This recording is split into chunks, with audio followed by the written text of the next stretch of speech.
In general, all school boards are going to hire their superintendent and then monitor that superintendent's progress, evaluate, decide if they want to continue that employment. They are going to enact policy and debate policy. And that's where you hear a lot of things right now, like whether it's about library books and curricular decisions, or if it's the financial aspect of things. They make policy and make that decision about what you should do. And hopefully they're doing this with a lot of advisement from the superintendent. They should understand what's happening with enrollment, kind of the status of their buildings, and of course, how folks are scoring on assessments and the other ways in which the district chooses to measure academic achievement. They need to kind of have a good sense of what's happening so they can understand if they are supporting the superintendent, if they want to support the superintendent's direction, and if not, what are the changes that they're interested in? My name is Deese. I am a PhD candidate at the University of Colorado Boulder, and I focus on school boards and school district governance. That includes policy things, how school boards act, and a lot of their financial responsibilities at the district level.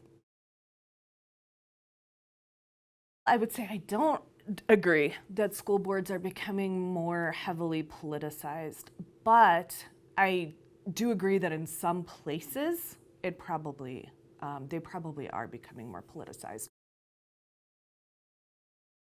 The escalation of some of what people say is more political now has to do with COVID, with opening and closing of schools, and that was a very personal choice, and it affects every part of a community's life and a family's life.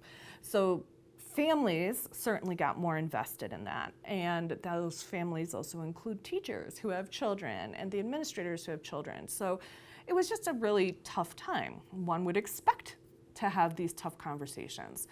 The other thing that people have talked a lot about is you'll hear these debates about CRT. And CRT, or critical race theory, is actually a legal thing, and it is not taught in K-12 schools.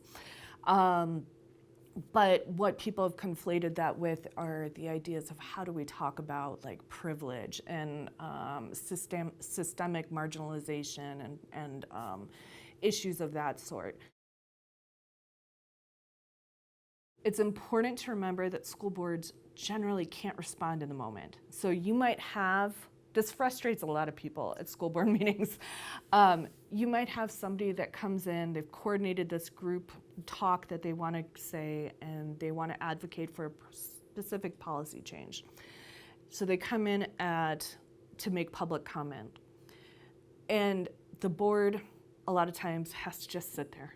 They might be able to nod, they might be able to ask some questions, but almost always the board can't do anything at that time because of open meeting laws. That they might decide after the fact, hey, we heard this, let's put it on an agenda for next month or 2 weeks from now, and that's when they can start doing it. But open meeting laws do restrict the hands of school boards quite a bit.